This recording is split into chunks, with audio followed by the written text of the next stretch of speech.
Hello, LAC 2. This is the second part of the read aloud for your Unit 2 test. This will be questions 9 through 15, coming from a cold read text entitled Secret in Slovakia.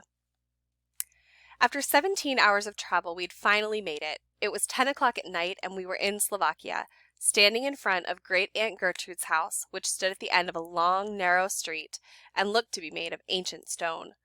The wind came whistling through the trees that surrounded the house in a way that reminded me of an eerie fairy tale that my grandmother told me when I was a child. In the dark, with its front windows and double-arched doors, the house looked as if it were about to eat us. 2 days later, when we left, I would look at the house in the daylight and think it was very charming. Right then, I wanted nothing more than to find the inside much less frightening than the outside. I was in Slovakia with my mother and uncle to prepare Aunt Gertrude's house to be sold. 2 years ago, when she became increasingly frail, she had come to the United States to live out her days close to the only family she had, my mother, my uncle, and their families. I had seen Aunt Gertrude more in the past 2 years than I had ever before in my life, and she could be terrifying, often wearing a mean scowl on her deeply lined face. She never had children of her own and worked as a governess when she was young. Although those children had to be my parents' age by now, I still felt bad for them. My grandmother had come to the United States when she and Gertrude were in their 20s, and Aunt Gertrude rarely spoke about herself, so we knew very little about her adult life. Although I never felt particularly close to Aunt Gertrude, it was comforting to know she was close by in her last years.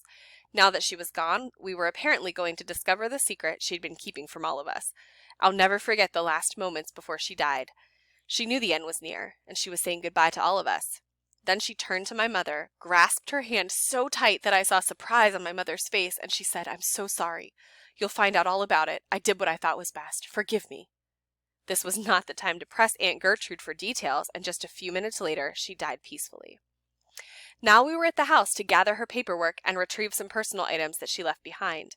As we crossed the threshold, I realized my wish about the inside of the house was not being frightening would not be coming true. The furniture, all draped in sheets and lit only by the moonlight, looked like ghosts hovering in each room. It was so still we could hear each tick of the grandfather clock as we moved through the house. The three of us walked slowly and quietly down the wide hallway to the kitchen as if we were afraid of waking someone. My uncle turned on a light switch as we walked into the kitchen, and the bulb instantly blew out, sending my mother and me into a momentary panic. We all composed ourselves and made our way to the library. Aunt Gertrude had directed us specifically to this room so we could gather certain books and other items that she wanted to remain in the family. As we crept into the room, we all noticed it at once. On the desk, there was an old wooden box with a note on top in Aunt Gertrude's handwriting that read, "Forgive me." I never asked my mother or uncle what they thought we might discover at Aunt Gertrude's house because I was certain they would not know. Aunt Gertrude had always been a distant, shadowy figure, even when she was living in the United States. Now we were about to find out what she had kept secret for years. My uncle opened the box and pulled out a stack of old papers. On the top was stationery that looked as if it were about 50 years old. The letter had a picture of a building with the words Bratislava School for Girls. The second paper in the stack was a letter from Aunt Gertrude addressed to the family.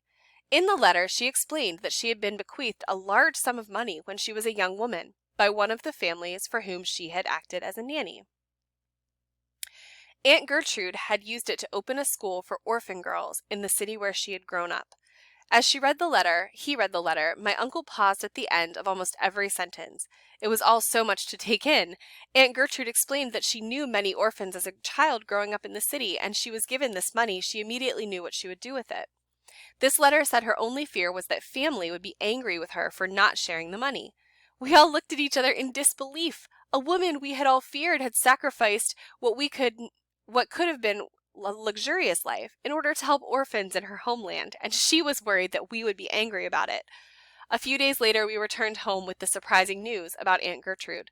The news made me regret not knowing her better when she was alive, but at least our family now knows what kind of generous person Aunt Gertrude really was. Why does the author use first-person point of view in this story?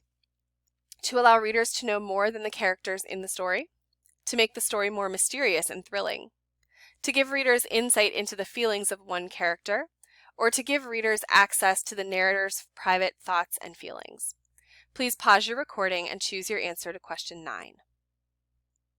Question 10. Which evidence from the story shows the impact of the first-person narrator?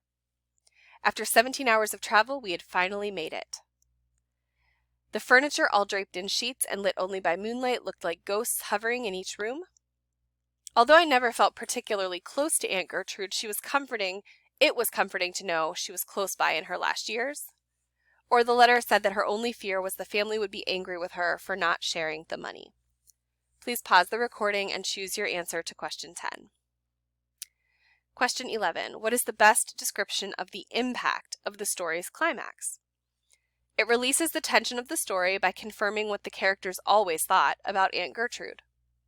It raises the stakes and ratchets up the tension in the story as the narrator wonders what is in the box. It sends the characters in search of a solution to the mystery introduced in the passage complicating incident. Or it provides an unexpected twist that dramatically changes the narrator's view of Aunt Gertrude.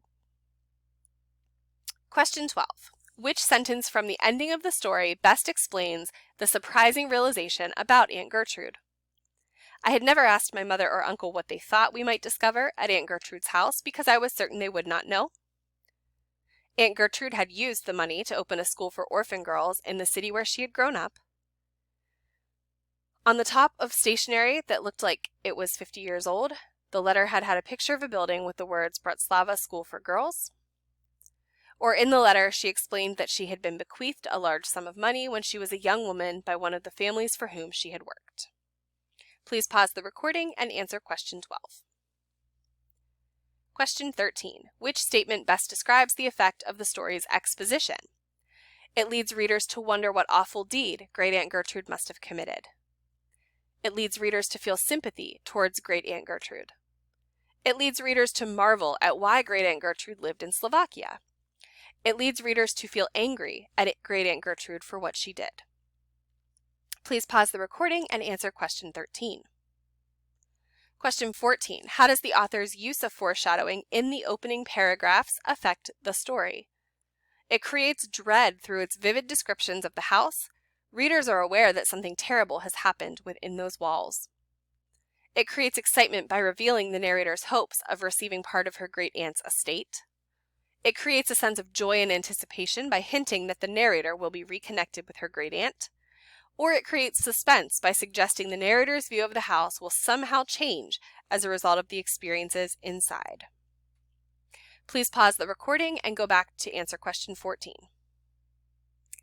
Question 15. How does the author's use of flashback affect the story?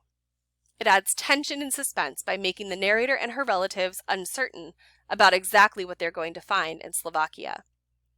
It ensures clarity by providing all necessary background information in the opening paragraphs. It generates uncertainty by forcing the narrator and her parents to doubt what they remember about Great Aunt Gertrude. Or it results in a more intimate story by revealing the narrator's innermost thoughts and feelings. Please pause your recording and choose an answer to 15.